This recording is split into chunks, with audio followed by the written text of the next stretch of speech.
De este análisis que pretende revisar un poco los acontecimientos de la última semana y sus implicaciones en el orden político, dado que la Constitución, la configuración del Congreso de la Unión, que se hizo el sábado por la tarde, ha dado origen a toda una serie de cuestionamientos sobre los que vale la pena hacer alguna interpretación. En primer lugar, yo creo que habría que destacar que el sistema político mexicano sigue teniendo dificultad para convencer a la sociedad civil, sobre todo a ciertos sectores de la sociedad civil, de que el respeto a la ley es el mejor camino para lograr el fortalecimiento de los sistemas democráticos. La democracia funciona bajo el principio de la ley y funciona a partir de ciudadanos que entienden que las instancias que pueden presentarse en algún reclamo en los procesos electorales tienen que apegarse a la ley. Seguimos teniendo una sociedad que tiene una visión superficial de la política y por lo tanto una sociedad a la que los planteamientos emotivos, los planteamientos sentimentales, bien expresados, bien manejados, acaban por moverles el piso cuando les hablan de figuras políticas que difícilmente podrían configurarse en relación al derecho. El proceso electoral, una vez que terminó, en una etapa que los propios partidos comienzan a reconocer que es excesivamente larga, del día de las elecciones a la toma de posesión hay un tiempo excesivamente largo y ese tiempo se vuelve además enormemente inquietante cuando después del 1 de septiembre la pregunta es ¿quién manda en el país? ¿El presidente que va de salida y que ya rindió su último informe y por lo tanto en teoría queda relevado del puesto, o el presidente electo que todavía no toma posesión y por lo tanto no puede ejercer sus funciones? Y entonces se crea un vacío que se presta siempre a toda una serie de tensiones. Es sorprendente cómo nuestros legisladores jamás han resuelto este problema que puede en algún momento precipitar a México en situaciones complicadas precisamente por estas indefiniciones. En cualquier otro país del mundo, las elecciones se llevan a cabo un día y entre una semana y 15 días está la toma de posesión y en muchos casos en una semana está la toma de posesión, que eso es lo que le da estabilidad, le da tranquilidad a quienes participan en esos procesos. En nuestro país terminó el proceso de contar los votos de la elección y como es lógico, en toda democracia puede ocurrir, y más si somos latinos, porque los latinos somos particularmente conflictivos, hay toda una serie de observaciones, toda una serie de reclamos, algunos de ellos lo hemos comentado aquí, absolutamente legítimos. A mí me parece que el tema de la compra de votos es un tema muy delicado. En días pasados, uno de los empresarios que más ha apoyado a Andrés Manuel López Obrador ha publicado en el periódico Reforma un desplegado de media plana en donde explica su posición, que me parece una posición muy interesante. El hombre cuestiona que en nuestro país siga teniendo validez, siga teniendo valor esa corrupción de la democracia que es la compra de los votos. Pero él dice con toda razón, hay aquí un doble problema, el problema del que compra y el problema del que se deja comprar. Y dice, y yo entiendo que el problema más grave que tenemos es del que se deja comprar, es decir, del ciudadano que todavía no tiene claro el papel de su voto, que todavía no interpreta el significado que puede tener el que un voto, una sola papeleta puede significar el triunfo o la derrota de alguien. Me parece que el argumento de Alfonso Romo es totalmente legítimo y que el reclamo que él le hace a los partidos políticos diciendo este problema es de los partidos políticos, porque son los partidos los que tienen la obligación de educar al ciudadano en las prácticas democráticas. Pero nuestros partidos, todos ellos electoreros, funcionan cada vez que hay elecciones, se conectan con el elector como cliente y no tienen la intención en ningún momento de forjar una conciencia que pudiera en un momento dado hacer que quien quiere comprar se encuentre con el argumento más importante, el no definitivo del que sabe que hay cosas que no se pueden vender. El tema de la compra de votos, un tema que para muchos es polémico, es un tema que en lo particular considero ofensivo para nuestra propia realidad y nuestra propia sociedad, pero me parece que es un mal que aqueja, yo diría, a todos los partidos. Y todos los partidos tienen que encontrar el mecanismo para ponerle fin a estas prácticas en forma definitiva. Y la mejor manera de lograrlo es establecer en la legislación sobre los procesos electorales cuál puede y debe ser el castigo para quienes compran votos. Porque la multa, que es lo que hoy está previsto, no resuelve el problema. Como todos sabemos, se imponen multas, algunas de ellas muy elevadas, se negocian las multas, luego se pide más subsidio y con eso se paga. Y entonces el problema sigue allí y no hay manera de enfrentarse a él y resolverlo de manera más seria y definitiva. El tema de las tarjetas que se repartieron a la sociedad, el tema de las otras tarjetas de Monex, que también eran dinero que se pasaba, toda esta situación es una situación que mancha seriamente nuestro proceso electoral. Como todos ustedes saben, sobre todo los que participan en los medios, esto se vuelve noticia a nivel mundial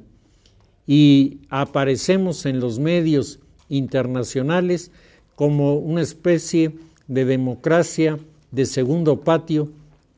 en donde los ciudadanos no acaban de tener conciencia del valor de su voto y hay personas que aprovechan esta circunstancia para repartir dinero y con ello inclinar la balanza de las elecciones. Hasta ahí me parece que el reclamo no solo es legítimo, sino que los ciudadanos deberíamos suscribirlo y deberíamos exigir que se planteara una solución ahora, cuando es tiempo, cuando no estamos en un proceso electoral, cuando los ciudadanos podemos hablar sin la presión de los partidos. Me parece que ahora sería un buen momento para hacer este tipo de planteamientos y reclamarle a los actores políticos el que cumplan con una decisión de la sociedad en la que vamos a salir beneficiados todos. Sin embargo, el planteamiento ha sido interpretado particularmente por un sector de la coalición del Movimiento de Regeneración Nacional, movimiento encabezado por Andrés Manuel López Obrador, el Morena, ha sido señalado como motivo de nulidad de las elecciones. A mí me parece que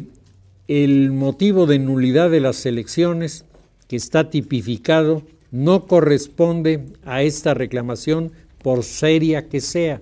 y volvemos a lo mismo. No se trata aquí de que porque nos parece o nos deja de parecer el asunto se pueda anular una elección o no, se trata de cumplir la ley. Si la ley dice que existen elementos, podemos exigir que se aplique la ley y con esos elementos anulamos. Pero si anulamos, anulamos todo, ¿sí? Porque el voto que fue comprado no fue comprado en pedacitos. No le compraron el pedacito que decía el presidente. El que votó, votó por un partido y por lo tanto la nulidad sería para todos los que están involucrados en la votación. Diputados, senadores, gobernadores, presidentes municipales, congresos locales, todo debería ser anulado y repetirlo según los establecimientos, los reglamentos establecidos para una etapa que podría ser hasta en 2 años. Y mientras el país, ¿qué le va a pasar? ¿Cómo quedaría el país delante de la sociedad mundial con una situación de este tipo? Razón por la cual los integrantes del grupo de la coalición de López Obrador dicen, pues entonces solo que se anule la de presidente, como si todavía se pudiera retorcer la ley y pasar de una anulación general que ya es discutible a la anulación de una parte que no tiene explicación. El sábado por la tarde, los diferentes partidos fueron presentando su posicionamiento frente al proceso electoral en el Congreso de la Unión que se estaba instalando. Y a mí me llamó poderosamente la atención el discurso de Ricardo Monreal, que nos dio a todos una bofetada y todavía le aplaudimos, porque nos dijo corruptos y vendidos a nosotros, ¿sí? Porque nosotros participamos en el proceso electoral, por lo menos yo, yendo a depositar mi voto, vigilando mi casilla, pasando a ver la sábana para ver los números, pasando después a ver que los números no se cambiaran, y eso me parece que no solo lo hice yo, lo hicimos muchísimos ciudadanos en este país que hicimos nuestra participación en el proceso electoral, confiados en que el proceso electoral, manejados por ciudadanos, manejado con la asistencia de los partidos, con una vigilancia además de observadores, etcétera, que presentaron todas las irregularidades que ese día existieron de manera ordenada y comedida. Me parece que los que participamos no merecemos el calificativo ni de vendidos ni de corruptos. Es una bofetada manejada por una izquierda que no entiende, una izquierda irredenta que no está convencida de la democracia, que cree que las elecciones se ganan no en las urnas, sino en las manifestaciones populares. La democracia participativa, la democracia creativa, la democracia en la que todos nos incorporamos, es una democracia con el abanico abierto, en donde caben todos los pensamientos, caben todas las propuestas, dentro del respeto mutuo que nos debemos unos a otros. Cuando alguien, no me importa quién sea, dice yo solo tengo la verdad y todos los demás están equivocados, cuidado. Entramos a una corriente de un autoritarismo que en el fondo parece no estar exigiendo que se revisen las irregularidades, en lo que yo estoy totalmente de acuerdo, sino una corriente que dice aquí se hace lo que yo digo y solamente yo tengo derecho a legitimar o deslegitimar las cosas. La respuesta que planteaba el representante del Partido Acción Nacional, el diputado Villarreal, me parece que es una respuesta muy interesante. De entrada dijo, lo primero que tenemos que hacer es reconocer que el proceso electoral fue legítimo, tan legítimo como nuestra presencia en este recinto. Es decir, si podía hablar él, si podía hablar Monreal, es porque había habido elección, porque la elección era válida y se estaba constituyendo el Congreso de la Unión y se hablaba a nombre de las fuerzas políticas en un Congreso ya constituido que avalaba la elección y al avalar la elección del Congreso avalaba la elección de la presidencia. En eso no hay la menor duda. Sin embargo, los pronunciamientos tanto del Partido del Trabajo como del Movimiento Ciudadano, los dos lindaron en esta postura de confrontación. Interesante la postura, la comparecencia del representante del Partido de la Revolución Democrática. El representante del Partido de la Revolución Democrática hizo algunos señalamientos respecto de irregularidades, pero después dijo, nuestro partido no será un partido de una oposición violenta, de una oposición de descalificación, sino mi partido jugará la línea de una oposición capaz de negociar, capaz de sentarse a obtener acuerdos. Esto me parece que marcaba ya una diferencia entre los representantes del Movimiento Ciudadano, los representantes del Partido del Trabajo, que parecían ir en actitudes distintas frente a la realidad política que tenían enfrente. El Partido Nueva Alianza hizo una presentación de sus ideas en la que claramente se le ve el juego de buscar ser el enlace entre los que ganan y el sector magisterial, y desde luego reconoce la legitimidad del proceso electoral, reconoce la legitimidad del presidente electo, no tiene en este sentido ningún cuestionamiento, hace un reconocimiento al presidente Felipe Calderón, solamente ella, la hija del Baster Gordillo, y el representante del PAN lo hicieron, y con ello hace un planteamiento en el que dice que Nueva Alianza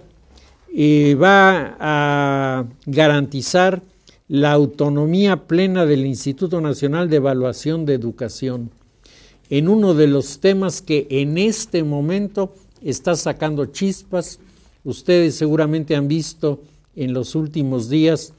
el debate de los diferentes grupos que están reclamando el mal funcionamiento de nuestros servicios educativos y están exigiendo cambios, encabezados por Claudio X González, y la réplica violenta del sindicato diciendo que es injusta la apreciación que se tiene desde afuera. A mí me parece que cuando se revisan los gastos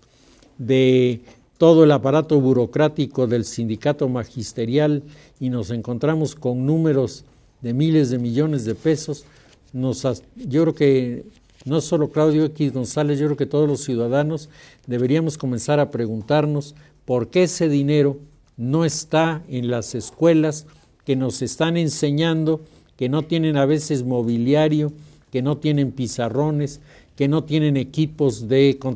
computación, que hoy son indispensables para nuestros niños. ¿Por qué ese dinero se va a otras partes?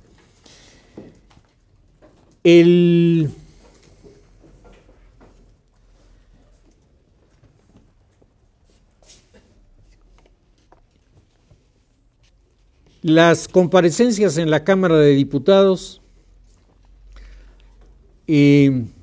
para finalizar, tuvieron la presencia de el Partido Acción Nacional y luego el Partido Revolucionario Institucional. En la respuesta del Partido Acción Nacional, el diputado Villarreal hizo hincapié en algunos de los aspectos del gobierno de Felipe Calderón que no han sido evaluados de manera adecuada. Evidentemente, todo gobierno que sale, y yo desde que tengo memoria no sé de un solo gobierno que al salir no diga que hizo todo lo que había prometido. Yo creo que esto es parte, digamos, de un mecanismo de autodefensa del que se va, que quiere dejar la mejor imagen en el momento de salida, y esto lleva siempre a presentar algunos números que resultan demasiado alegres, contrastados con una realidad en la que nosotros vivimos y que no se parece siempre a eso de lo que nos están hablando. Esto es real, pero también es cierto, y a mí me parece que deberíamos tomarlo en cuenta, que muchas de las cosas que este gobierno que está terminando hizo por este país no se han mencionado, no se han valorado, no se han tomado en cuenta, y es absolutamente equivocado el principio de que los gobiernos todo lo hacen bien o todo lo hacen mal. Los gobiernos, no importa de dónde sean, de qué partido sean y de qué periodo estemos hablando, encontraremos siempre elementos positivos y elementos negativos, luces y sombras, porque así somos los seres humanos, y estamos hablando de gobiernos de personas y no de gobiernos de autómatas que no tendrían la posibilidad de equivocarse en sus decisiones.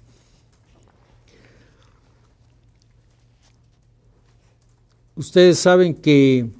los grandes campeones de ajedrez no les gusta jugar contra las máquinas que están diseñadas para jugar ajedrez. Y a mí uno de los campeones me decía, a mí no me gusta jugar con las máquinas porque la máquina no piensa, está programada para no fallar y yo sí pienso y me puedo equivocar. Los seres humanos somos así, tenemos aciertos, tenemos desaciertos. El gobierno de Felipe Calderón sin duda tiene aspectos muy criticables y sobre los que podemos pronunciarnos en contra, pero me parece que de sentido de justicia es reconocer que también hizo cosas positivas. Y creo que en esta exposición, en este posicionamiento que hizo Villarreal, hizo referencia a algunas de ellas, dejando claro el mensaje de que este gobierno que sale dejando el marco de la legitimidad democrática garantizado por una sociedad que cada vez es más exigente en este sentido. La comparecencia de los diputados termina cuando se abre un receso para dar paso a la presentación del informe presidencial. Bueno, tal vez habría que, antes de mencionar esto, señalar que en el momento en que anunciaron la presentación del Partido Revolucionario Institucional, se desplazaron a la tribuna una serie de representantes del PRD, desplegaron algunas mantas, haciendo casi todas ellas referencia al tema de la venta de los votos o la compra de los votos, como se quiera ver, señalando que en nuestro país no se vende, y haciendo algunas reclamaciones a la presentación que estaba haciendo la representante del Partido Revolucionario Institucional, que envió un mensaje de corte muy optimista y muy positivo, recalcó cuando menos 3 veces en forma enfática que Peña Nieto es presidente electo de este país, y con ello afirmó el argumento de que el proceso electoral prácticamente estaba terminado y que quedaba solamente la calificación que estaban por definir los magistrados del Tribunal Electoral para que se le entregara su certificado de mayoría a Peña Nieto. Y entonces vino el proceso de hacer un espacio mientras llegaba el informe presidencial. A mí me llamó la atención, creo que todos ustedes lo recuerdan, que esta constitución del Congreso estuvo bastante más tranquila que otras, sobre todo que la última. En esta ocasión, aunque hubo por ahí algunos gritos y algunas reclamaciones, a la petición que hizo Murillo Karam en el sentido de que guardaran orden, los integrantes del Congreso en términos generales contestaron bien, hubo una buena respuesta, se oía por ahí alguna voz, pero aquellas manifestaciones de rechazo y de protesta quedaron por lo pronto como un fenómeno que ya no se repitió. La entrega del documento por duplicado, uno a la Cámara de Diputados, uno a la Cámara de Senadores, fue recibida por los representantes de las cámaras, que pasaron al interior del recinto a señalar que se daba por terminado el requisito y se convocaba a una reunión para el martes para iniciar el desglose del informe. El Partido de la Revolución Democrática reconocía implícitamente el gobierno de Peña Nieto, no así de manera explícita el grupo de Movimiento Ciudadano y del Partido del Trabajo, quienes anunciaron la legitimidad de la resistencia civil y que se decidiría cuál sería el camino que tomarían estos grupos frente al proceso electoral que se daba ya por terminado. En estas condiciones se desarrolló en las siguientes horas la presentación de el documento que acreditaba a Peña Nieto, se pasó a la presentación de el presidente Felipe Calderón ante un escenario muy bien preparado para despedirlo. Se presentó su último informe, sino su último mensaje, en donde, como han hecho todos los presidentes, hizo una revisión del sexenio y desde luego hizo una revisión de todos los puntos en donde él sale con alguna calificación que cuando menos piensa que está bastante bien aceptada. El presidente Felipe Calderón tiene una intervención que no pasa a través de la cadena de los medios de televisión ni radiofónicos. Y esto a mí me llama la atención porque tradicionalmente, si uno recuerda, y no hace muchos años,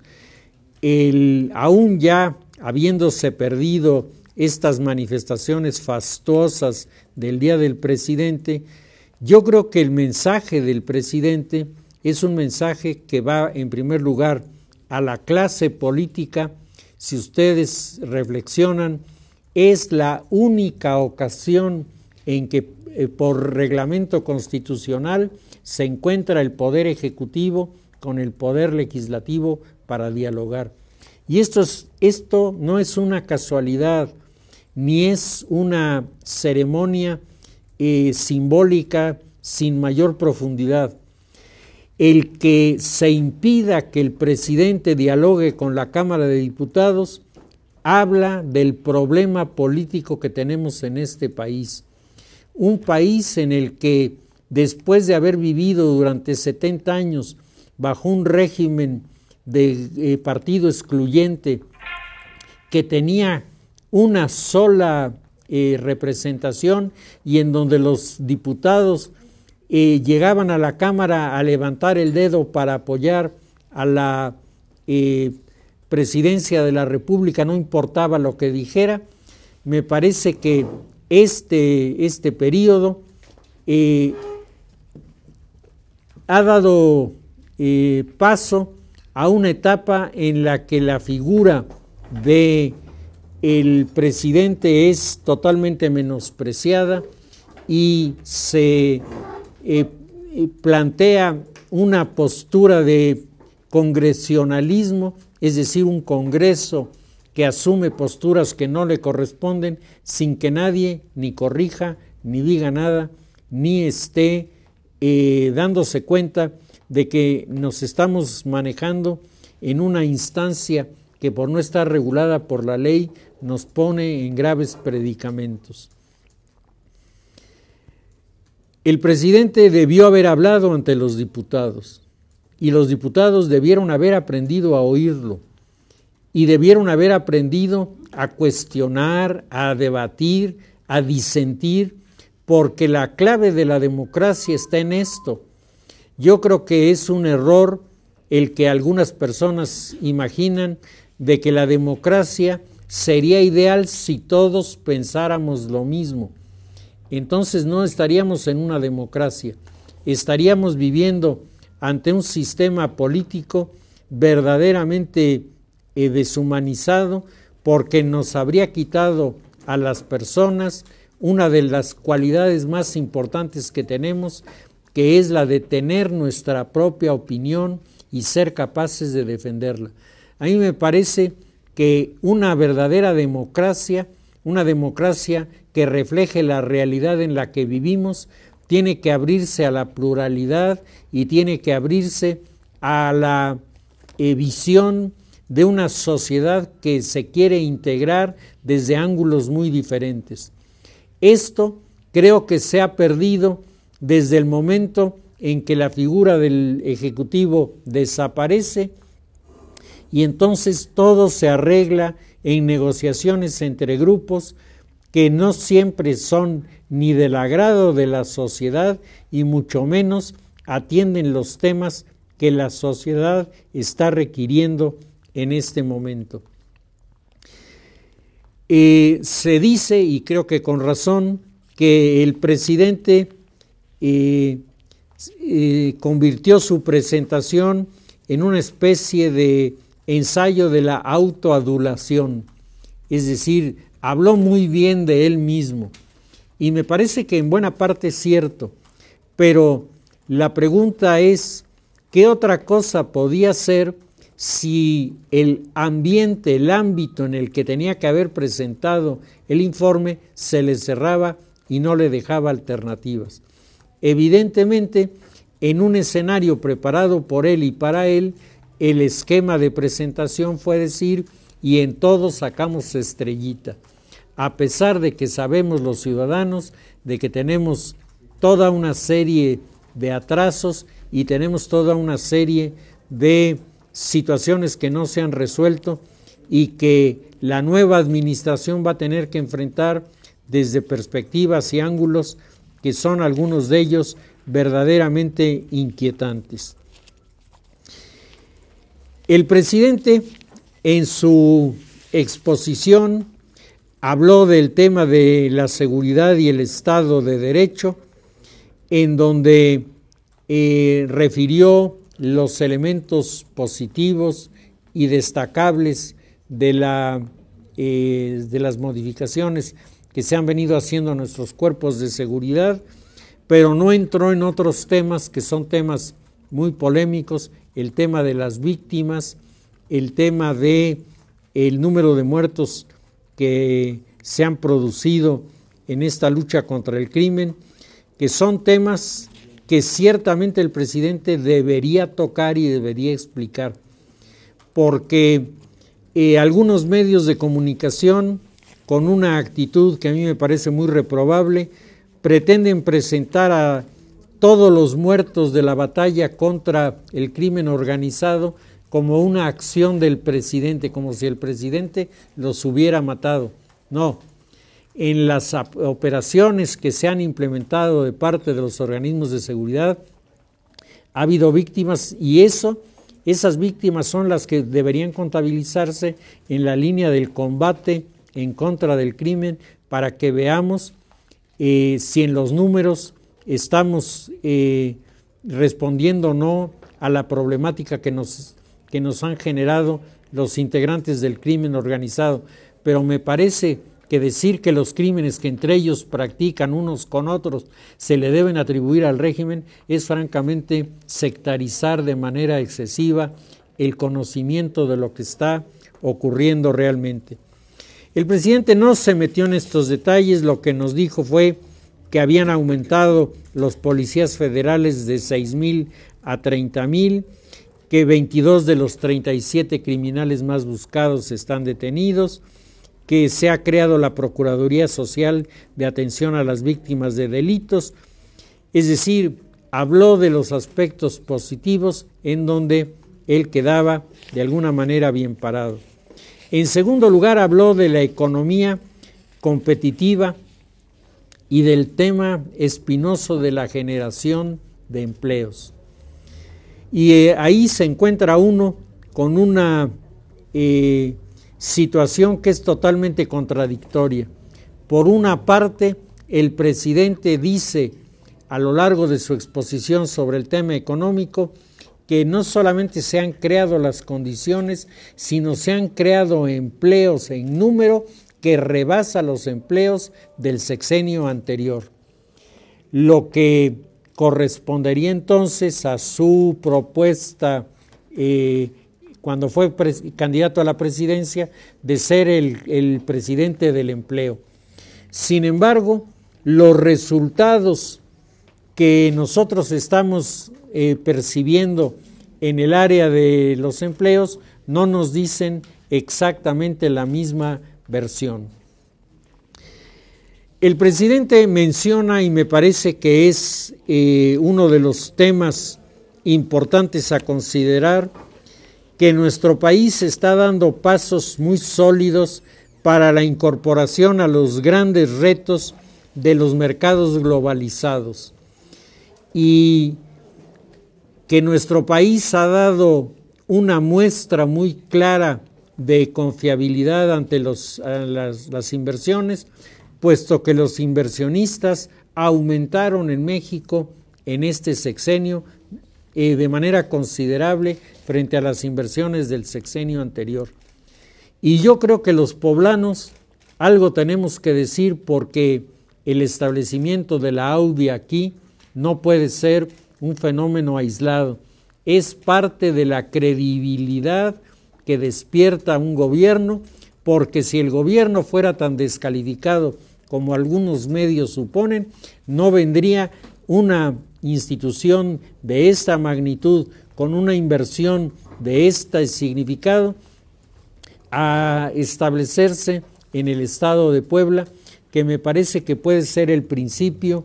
del establecimiento de muchas otras empresas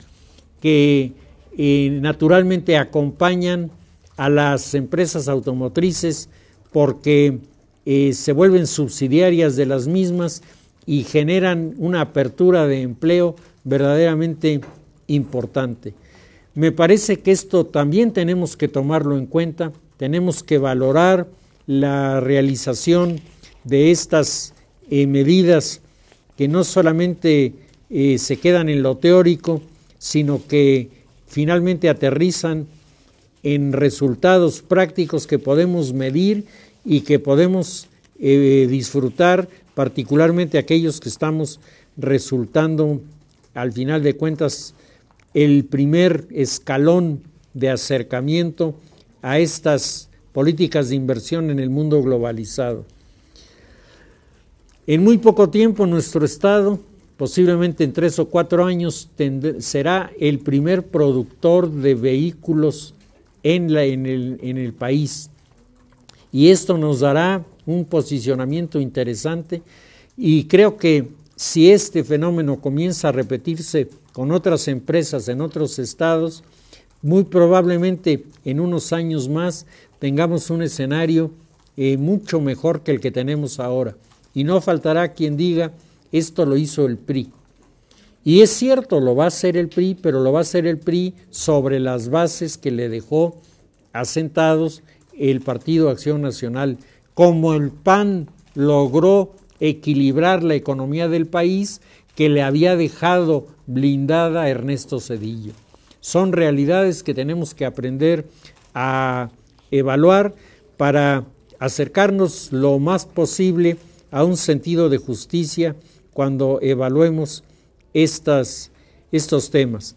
Luego, el presidente tocó posiblemente el punto en donde tiene más elementos a su favor. El tema de las oportunidades y el tema de la salud. De hecho, el programa de oportunidades ha sido ponderado por personas muy serias como Sergio Sarmiento, como Leo Zuckerman, como Luis Rubio y como tantos otros que con objetividad reconocen que este tipo de propuestas ha venido a crear condiciones que están favoreciendo a grupos de compatriotas nuestros que viven con grandes problemas de subsistencia. Creo que esto y los programas de salud son dignos de aplauso, pero también, sobre todo en lo que se refiere a los temas de salud, debemos ser más exigentes. Es cierto que se han abierto espacios más amplios para que nuestra sociedad pueda recurrir a los organismos que prestan el servicio de atención a la salud. Pero yo no sé si ustedes tengan la experiencia de haber ido a un seguro social a tratar de que a su enfermo le den trato porque tiene algún problema serio que necesita atención inmediata y les contestan, pues venga dentro de 3 meses porque no tenemos. Digo, eso es una de las partes en las que los ciudadanos tenemos que opinar. Esto es el trabajo que nos corresponde a nosotros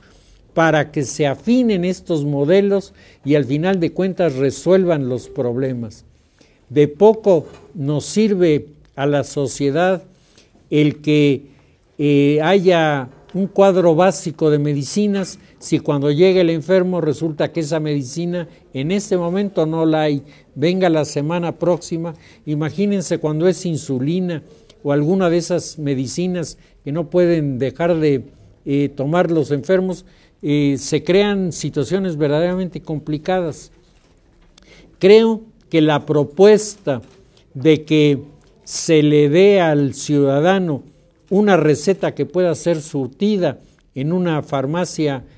cualquiera para que tenga su medicamento y el seguro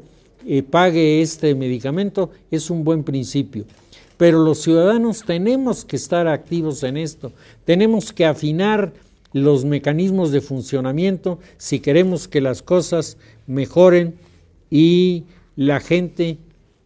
vaya resultando más beneficiada con los programas que se han venido delineando. El presidente habló de las estancias infantiles, que es uno de los grandes aciertos de este sistema. Habló del programa de apoyo alimentario, habló del programa de piso firme, habló de muchas cosas que son las palomitas, las estrellitas que sí tiene el sistema político, el gobierno desarrollado por Felipe Calderón. Y después habló del desarrollo sustentable, planteando toda una serie de ideas para que nuestro país en los años próximos vaya enganchándose a toda una serie de mecanismos que se están provocando en el mundo y después de esta terrible crisis de la economía mundial que parece finalmente tratar de comenzar a salir. El presidente está hablando de todos los esfuerzos por hacer en las áreas de energía mecanismos para reducir el consumo, para extender en áreas en donde no había energía eléctrica los servicios. Toca el tema del Sindicato Mexicano de Electricistas y señala que el Sindicato Mexicano de Electricistas es un sindicato que tiene que desaparecer. Da los números, me parece que números más que convincentes, y la preocupación, por otro lado, de que allá afuera Andrés Manuel López Obrador está diciendo exactamente lo contrario, que no solamente el sindicato se va a quedar, sino se va a crear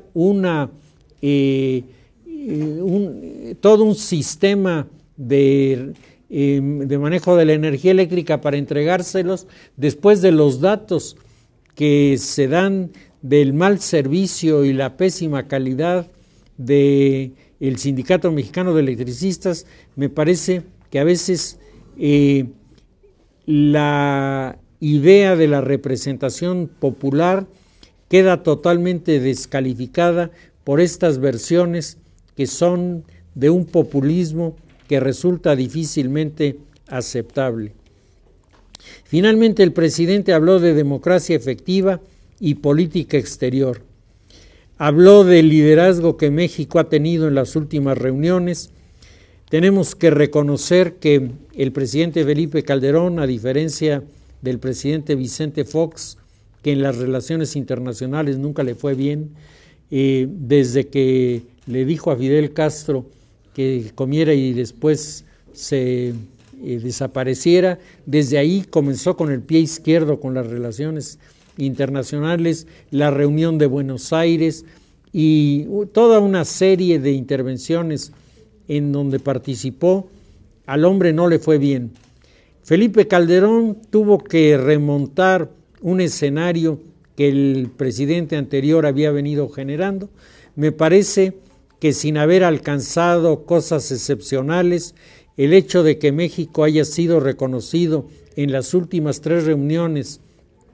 internacionales en las que ha participado, haya sido reconocido como uno de los modelos a imitar, sobre todo en el manejo de la macroeconomía, creo que nos deja un mensaje de lo que la figura presidencial en un momento dado pudo hacer. Quedan desde luego un sinnúmero de temas pendientes, quedan muchas cosas que se pudieron hacer y no se hicieron, queda la estela de luz a medio hacer, quedan los festejos del centenario que no a todo mundo le gustaron, quedan cosas que siempre serán motivo de contradicciones y de discusiones. Pero por otro lado, me parece que también quedan algunos elementos que están allí y que van a servir de soporte al nuevo régimen que llega. Para concluir, el presidente electo Enrique Peña Nieto, ha dicho en sus primeros acercamientos con los organismos políticos que quiere dialogar. El día de hoy, ustedes lo han cabeceado en sus medios en primera plana, Peña Nieto le dice a Andrés Manuel López Obrador: si reconoces la legitimidad del gobierno, nos sentamos tú y yo a acordar y a negociar. Habrá que ver si esta medida es aceptable o no, pero los primeros pasos del nuevo gobierno parecen no apuntar en el sentido del viejo régimen. Habrá que darle su tiempo. Yo insisto, no importa quién sea, qué partido sea el que llegue al poder, uno tiene la obligación como ciudadano de darle su tiempo, de dejar que comience a operar, de dejar que comience a manifestarse, y solo después de que hayamos visto la manera en la que enfoca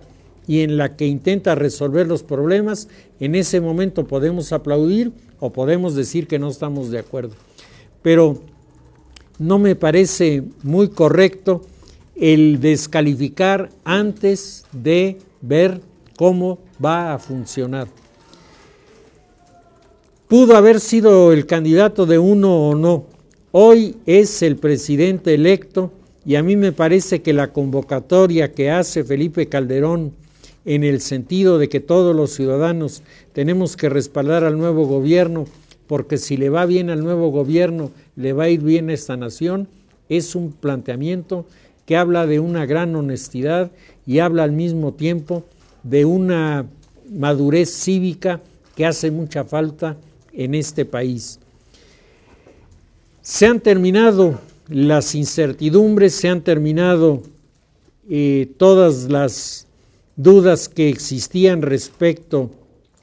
al proceso electoral. Hemos llegado hasta aquí con un Congreso que ha tomado posesión, con un presidente al que se le ha entregado su documento de mayoría y por lo tanto su calificación de candidato electo. Falta todavía el trámite de el presidente que toma posesión el 1 de diciembre. ¿Nos encontraremos con que el presidente puede ir a la Cámara de Diputados a tomar posesión? Sería un buen avance en las relaciones entre diputados y la presidencia. Ya el representante del PRD, su primera frase fue: nos reunimos aquí, sería bueno que el presidente regresara, tal vez deberíamos volver a pedirle al presidente que se presentara. Si se presenta, yo creo que marcará el principio de una etapa que puede resultar verdaderamente interesante. ¿Qué hará Andrés Manuel López Obrador de aquí a esa fecha? Por lo pronto tiene citado para este domingo una reunión en la que él dice que va a consultarle a la sociedad qué cosa va a hacer. Yo tengo mis dudas de que él vaya a consultar algo. Yo creo que él se ha tomado una semana para pensar en serio cómo sale del laberinto que él mismo construyó.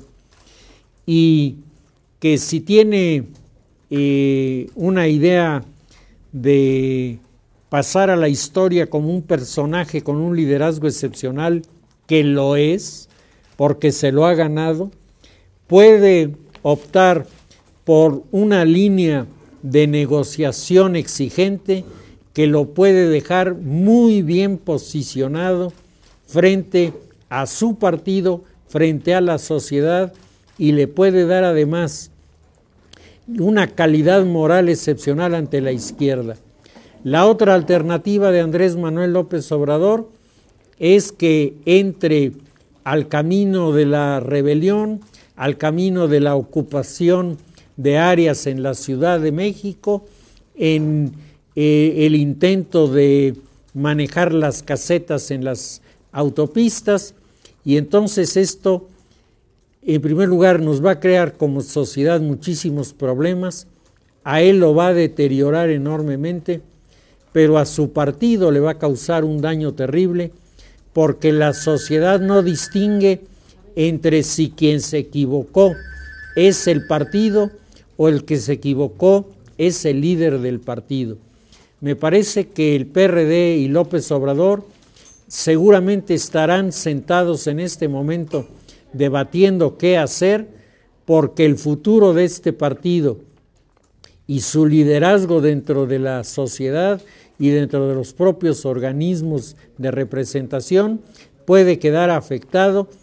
ya sea para mejorar o para deteriorarse, dependiendo de lo que haga Andrés Manuel López Obrador. El escenario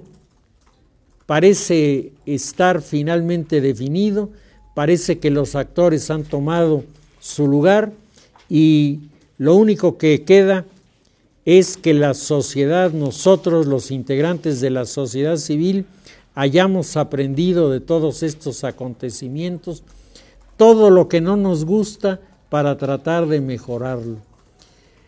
La sociedad civil tiene que resolver sus problemas también. No solo los partidos tienen problemas, los tenemos nosotros, y el principal de ellos es el que nos quedamos sentados observando y criticando y no movemos un dedo para cambiar lo que no nos gusta.